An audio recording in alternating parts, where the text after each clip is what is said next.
You know, sometimes you need to pull back and take a look at what's going on in the country, look at the horizon, and reach back to history, to philosophy, reach back to other elections, election cycles. And I do that a lot. I look backwards in order to look forward. And that's really what you're supposed to be, supposed to do. And I remember the 1976 campaign, Reagan versus Ford. I was involved in it. And you know what's interesting? I wasn't involved in it in any formal way. I was a very young man. What was I, 19 years old? And I decided, well, even though my local Republican Party was not for Reagan in suburban Philadelphia, they were your typical establishment Republicans, Northeastern Republicans, I was. I don't know what it was, but since the age of 13 or 14, when I could comprehend concepts like liberty and limited government, I became very, very committed to it. My parents would tell you this. And so at that young age, 13, 14, I would read National Review. I would watch Firing Line. I would listen to talk radio, to the extent there was talk radio here and there. I even remember listening to Larry King as I got older, not because of Larry King's politics, which he concealed quite well, but because of his interviews. I remember when he interviewed a candidate running for the first time against the Republican establishment in Utah by the name of Orrin Hatch. Those days are gone. Orrin Hatch is a different man. But I got involved in that campaign in 1976. I was a very young man. And I went to our county headquarters in Norristown, Montgomery County, Pennsylvania, with a whole bunch of signatures to run as a delegate for the Republican convention. Now, I don't know how it works today, but back then, if you were below number 8 or 9 or 10, because there were like 100 people running, you didn't have a chance. Well, unfortunately, when they drew the lottery, and I was almost at the bottom. So I threw my support behind others. And in Pennsylvania, you didn't announce who you were supporting. The Republican Party rules said you ran uncommitted. It's exactly what liberal Republicans do. But there were a bunch of us, young Turks, others who were running, some in Pittsburgh area, some in the Philadelphia area, that we decided to announce. And of course I threw my support and did everything I could to help elect the others. This was all unofficial. Nobody told us what to do, we just did it. I didn't need the Republican Party to tell me what to do. As a matter of fact, I was working against the Republican Party as a conservative. Long story short, 1976, Ronald Reagan took on a sitting Republican president. But he felt that Republican president was not conservative enough, was not effective enough, and he felt that the Republican Party had lost its way. And he called for a new Republican Party. And as he was running against Gerald Ford, he was losing primary state after primary state after primary state until they moved into North Carolina, the home of Senator Jesse Helms,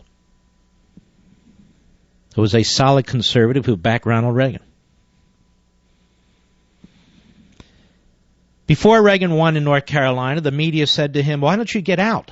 I mean, you haven't won a state yet, or you've barely won any states. And he said something to the effect that this is a 9-inning game. We're in the 3rd inning. He won North Carolina. He started to win a lot of states. He was piling up the delegates. And he came within a whisker of defeating Gerald Ford in the Republican primary in the end by about 100 and some delegates. Some state parties that had told Reagan that if he got close, they would support him, stabbed him in the back, most notably in Mississippi. They swung for Ford. At that convention, Reagan spoke at the request of Gerald Ford. And I want you to hear what he said. I did this many years ago. But because we're in this election cycle and people are positioning themselves and there are other debates to come, I want you to hear what he said.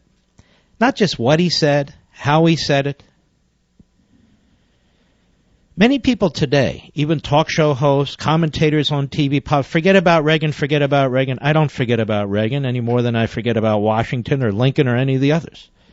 Why would he forget about the most successful president in modern American history, the third greatest president in American history, and the greatest vote-getter in modern American history, and one of the greatest vote-getters in all of history? Why would we forget that? Well, I'm not going to. And there are many of you listening to me who are younger. I just gave you a little piece of history you've never heard of before.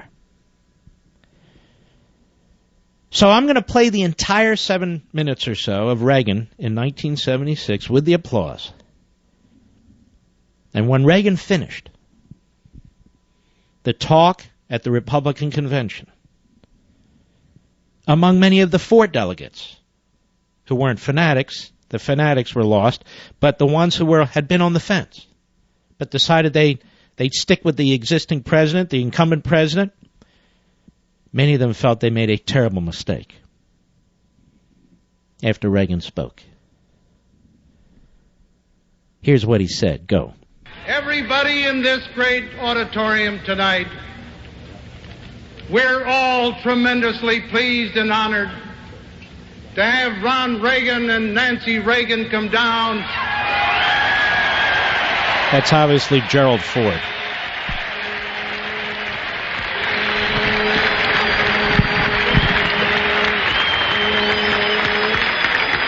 We are all a part of this great Republican family that will give the leadership to the American people to win on November 2nd.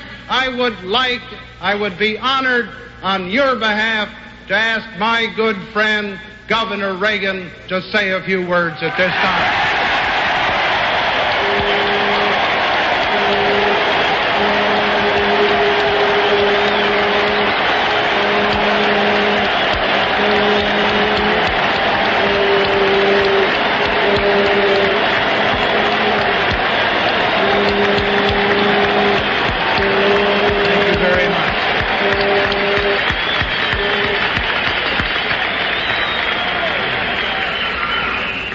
Mr. President, Mrs. Ford, Mr. Vice President, Mr. Vice President-to-be,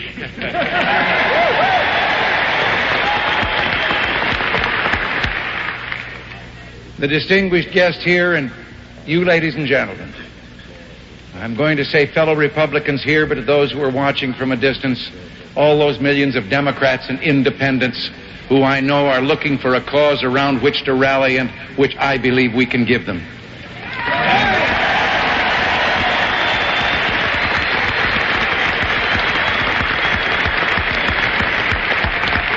Mr. President, before you arrived tonight, these wonderful people here, when we came in, gave Nancy and myself a welcome.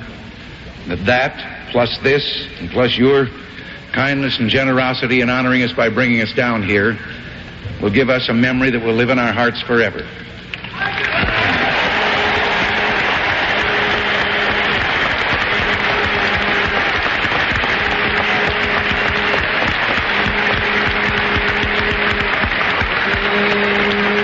Watching on television these last few nights, and I have seen you also with the warmth that you greeted Nancy, and you also filled my heart with joy when you did that. May I just say some words? There are cynics who say that a party platform is something that no one bothers to read and it doesn't very often amount to much. Whether it is different this time than it has ever been before, I believe the Republican Party has a platform that is a banner of bold, unmistakable colors with no pale pastel shades.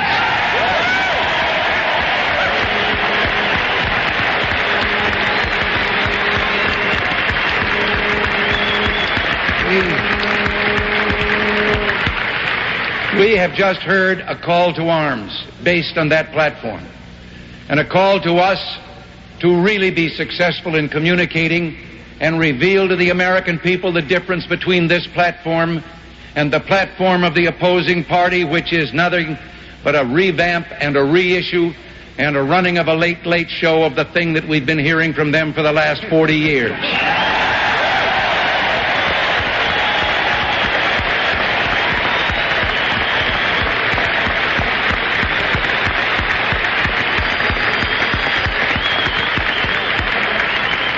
If I could just take a moment and I had an assignment the other day. Someone asked me to write a letter for a time capsule that is going to be opened in Los Angeles 100 years from now on our tricentennial. It sounded like an easy assignment. They suggested I write something about the problems and issues of the day, and I set out to do so, riding down the coast in an automobile, looking at the blue Pacific out on one side and the Santa Ynez Mountains on the other, and I couldn't help but wonder if it was going to be that beautiful 100 years from now as it was on that summer day. And then, as I tried to write, let your own minds turn to that task. You're going to write for people 100 years from now who know all about us. We know nothing about them. We don't know what kind of a world they'll be living in. And suddenly, I thought to myself, if I write of the problems, they'll be the domestic problems of which the President spoke here tonight, the challenges confronting us, the erosion of freedom that has taken place under Democrat rule in this country, the invasion of private rights, the controls and restrictions on the vitality of the great free economy that we enjoy. These are our challenges that we must meet. And then again, there is that challenge of which he spoke, that we live in a world in which the great powers have poised and aimed at each other horrible missiles of destruction, nuclear weapons that can in a matter of minutes arrive in each other's country and destroy virtually the civilized world we live in. And suddenly it dawned on me, those who would read this letter 100 years from now will know whether those missiles were fired. They will know whether we met our challenge. Whether they have the freedoms that we have known up until now will depend on what we do here. Will they look back with appreciation and say, thank God for those people in 1976 who headed off that loss of freedom, who kept us now 100 years later free, who kept our world from nuclear destruction? And if we failed, they probably won't get to read the letter at all because it spoke of individual freedom, and they won't be allowed to talk of that or read of it. This is our challenge, and this is why here in this hall tonight, better than we've ever done before, we've got to quit talking to each other and about each other and go out and communicate to the world that we may be fewer in numbers than we've ever been, but we carry the message they're waiting for. We must go forth from here united, determined that what a great general said a few years ago is true. There is no substitute for victory. Mr. President,